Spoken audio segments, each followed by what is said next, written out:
Assalamualaikum warahmatullahi wabarakatuh.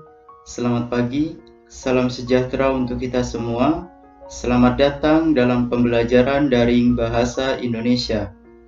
Dalam pertemuan kali ini, Bapak akan membahas mengenai pembelajaran atau materi yang pertama dalam pembelajaran Bahasa Indonesia di kelas 10 di semester ganjil ini, yaitu mengenai teks laporan hasil observasi.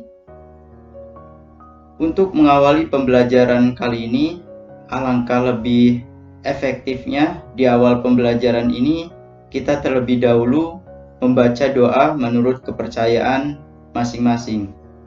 Membaca doa mulai.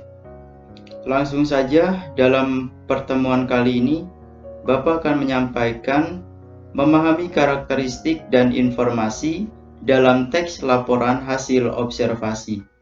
Yang nanti Bapak akan bahas yaitu ada beberapa diantaranya pengertian teks laporan hasil observasi, tujuan teks laporan hasil observasi, ciri-ciri teks laporan hasil observasi, tahapan-tahapan dalam meringkas teks laporan hasil observasi, dan struktur teks laporan hasil observasi.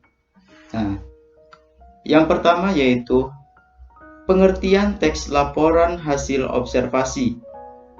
Teks laporan hasil observasi adalah teks yang berisi tentang penjabaran umum mengenai sesuatu yang didasarkan pada hasil kegiatan observasi. Kegiatan observasi merupakan kegiatan pengumpulan data atau informasi melalui pengamatan langsung atau peninjauan secara cermat di lapangan atau lokasi pengamatan. Artinya, teks laporan hasil observasi ini dibuat berdasarkan hasil dari sebuah observasi yang sudah kita lakukan di lapangan. Maka kita buat sebagai hasil laporan yang kita lakukan, yaitu melalui teks laporan hasil observasi. Selanjutnya yaitu tujuan mengapa dibuatnya teks laporan hasil observasi ini.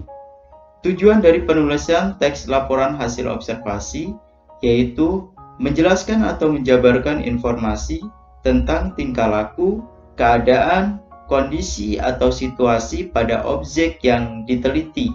Artinya, tujuan kita membuat teks laporan hasil observasi ini sebagai penjelasan hasil yang kita temukan ketika kita melakukan observasi di lapangan. Maka kita membuat laporan melalui teks laporan hasil observasi.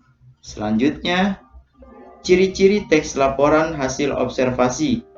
Ada beberapa ciri-ciri yang membedakan teks laporan hasil observasi dengan jenis teks yang lainnya. Yang pertama, teks laporan hasil observasi bersifat objektif, global, dan universal.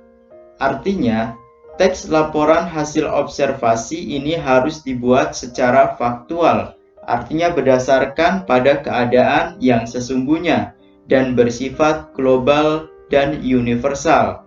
Artinya, kalian jangan sampai ketika membuat teks laporan hasil observasi, hasil yang kalian buat adalah hasil yang tidak berdasarkan pada fakta yang sebenarnya. Selanjutnya yaitu objek yang akan dibahas adalah objek tunggal. Artinya, ketika kalian membuat teks laporan hasil observasi, objek yang kalian bahas merupakan objek yang kalian tentukan. Misal, kalian ingin melakukan observasi mengenai kondisi masyarakat yang ada di kota B, maka penjelasan atau laporan hasil observasi kalian adalah penjelasan yang sudah kalian lakukan observasi di kampung B itu sendiri. Tidak bisa kalian menjelaskan observasi dari kampung yang lain atau dari tempat yang lain. Selanjutnya, ditulis secara lengkap dan sempurna. Teks laporan hasil observasi harus dibuat atau dituliskan secara lengkap dengan tujuan supaya pembaca lebih percaya atau memahami hasil observasi yang sudah kalian lakukan di lapangan. Selanjutnya yaitu ditulis berdasarkan fakta yang ada. Nah, ini teks laporan hasil observasi berdasarkan kejadian secara faktual di lapangan. Tidak bisa kalian berbohong, tidak bisa kalian mengada-ngada, dan lain sebagainya. Artinya teks laporan hasil observasi adalah teks laporan yang harus menjadi sebuah tanggung jawab kalian ketika melakukan observasi di lapangan, dilakukan secara benar. Selanjutnya, informasi teks merupakan hasil penelitian terkini yang sudah terbukti kebenarannya. Nah, teks laporan hasil observasi harus dibuat berdasarkan hasil penelitian yang dilakukan. Bisa saja kalian membuat teks laporan hasil observasi, kalian mencari sumber-sumber yang jelas. Artinya, teks laporan hasil observasi harus dibuat berdasarkan sebuah bukti penelitian yang ada. Selanjutnya, tidak mengandung prasangka, dugaan, atau pemihakan yang menyimpang atau tidak tepat. Artinya, teks laporan hasil observasi jangan kalian buat secara menyimpang dengan hal yang sesungguhnya. Karena ketika teks laporan hasil observasi yang kalian buat tidak sesuai dengan keadaan yang ada, maka kalian harus bisa mempertanggungjawabkan hasil laporan kalian. Selanjutnya, saling berkaitan dengan hubungan berjenjang antara kelas dan subkelas yang berkaitan. Nah, ini artinya ketika kalian membuat teks laporan hasil observasi, pokok penelitian kalian harus disesuaikan. Artinya harus terfokus kepada penentuan topik yang kalian lakukan. Contoh, kalian ingin melakukan observasi di suatu desa tertentu, yaitu kalian ingin melihat sistem pertanian yang ada di desa tersebut. Artinya, yang kalian lakukan adalah hanya pada sektor pertanian saja. Bagaimana mata pencarian masyarakat desa tersebut, bagaimana sistem pertanian di dalam desa tersebut, dan lain sebagainya. Artinya, subkelas dan kelas yang kalian lakukan observasi itu harus disesuaikan atau harus sama, tidak boleh berbeda. Selanjutnya adalah tahapan-tahapan dalam ringkas teks laporan hasil observasi. Nah, hal tersebut berkaitan dengan hal apa saja yang harus kita lakukan ketika kita ingin memahami sebuah bacaan dalam teks laporan hasil observasi. Yang pertama yaitu memahami isi teks. Nah, dalam meringkas sebuah teks laporan hasil observasi, yang harus kita lakukan adalah yang pertama memahami isi teks. Nah, ini adalah kegiatan atau aktivitas yang sangat penting ketika kita ingin meringkas sebuah teks laporan hasil observasi, yaitu terlebih dahulu kita pahami isi teks tersebut. Yang kedua yaitu menemukan pokok-pokok informasi dalam teks laporan hasil observasi. Nah, ketika kita sudah membaca, memahami isi teks, hal yang harus kita lakukan adalah kita mencari pokok-pokok informasi apa saja yang ada dalam teks laporan hasil observasi itu sendiri. Nah, setelah kita sudah menemukan pokok-pokok informasi mengenai teks laporan hasil observasi yang kita sudah baca, maka hal yang harus kita lakukan adalah mengembangkan pokok-pokok informasi dalam teks laporan hasil observasi itu sendiri. Nah, berikut di sini adalah bagaimana tahapan ketika kita disuruh untuk meringkas sebuah teks laporan hasil observasi. Selanjutnya, kita ada struktur ketika kita ingin membuat teks laporan hasil observasi.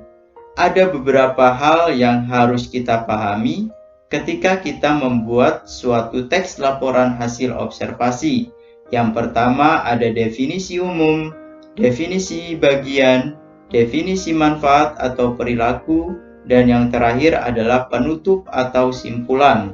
Kita bahas satu persatu.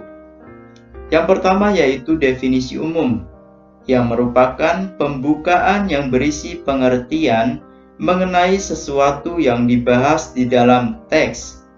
Artinya, pada bagian definisi umum ini adalah penjelasan mengenai judul observasi yang kita ambil. Contoh, ada sebuah judul penelitian mengenai tindak pembelajaran di kelas. Maka bagian definisi umum yang kita buat adalah bisa dimulai dari pengertian pembelajaran, bisa dibuat dari pengertian kelas seperti apa dan lain sebagainya. Artinya penjabaran tentang judul yang kita buat dalam sebuah laporan hasil observasi disebut sebagai definisi umum. Nah, setelah definisi umum atau penjelasan umum berkaitan dengan judul sudah kita buat, maka selanjutnya kita harus membuat definisi bagian. Nah, definisi bagian ini merupakan bagian yang berisi ide pokok dari setiap paragraf atau penjelasan rinci. Nah, artinya dalam bagian definisi bagian ini berisi mengenai penjelasan pokok mengenai observasi yang kalian lakukan. Artinya berisi tentang penjelasan atau paragraf yang menjelaskan suatu hasil observasi yang kalian sudah lakukan. Selanjutnya, definisi manfaat atau perilaku, yaitu bagian yang menjelaskan manfaat dari sesuatu yang dilaporkan. Biasanya untuk benda mati, sementara itu untuk mendefinisikan benda hidup, definisi yang digunakan adalah definisi perilaku. Nah, di sini bagian yang ketiga adalah pendeskripsian mengenai manfaat atau perilaku dari sesuatu yang kita teliti di lapangan. Manfaatnya itu apa dan lain sebagainya. Nah, setelah definisi umum sudah kita jelaskan, definisi bagian mengenai hasil penelitian sudah kita jelaskan, definisi manfaat dari judul yang kita ambil sudah kita jelaskan, maka di bagian terakhir adalah bagian simpulan atau bagian penutup dari hasil observasi yang kita sudah lakukan. Yaitu di sini adalah bagian penutup atau bagian simpulan merupakan bagian rinci akhir teks. Laporan hasil observasi. Penutup dapat berisi simpulan berupa tanggapan pada objek yang dibahas. Nah, artinya bisa dalam bagian penutup ini berupa tanggapan dari sebuah hasil observasi yang kalian buat pada penelitian di lapangan. Nah, ada di sini 4 struktur yang harus kalian pahami ketika kalian membuat teks laporan hasil observasi. Nah, berikut adalah penjelasan Bapak terkait dengan materi memahami karakteristik terhadap pembelajaran teks laporan hasil observasi. Bagi kalian yang ingin bertanya tentang materi yang Bapak sampaikan, silakan bertanya melalui grup WA yang sudah disediakan. Terima kasih untuk pembelajaran hari ini. Kurang lebihnya Bapak mohon maaf. Wassalamualaikum warahmatullahi wabarakatuh.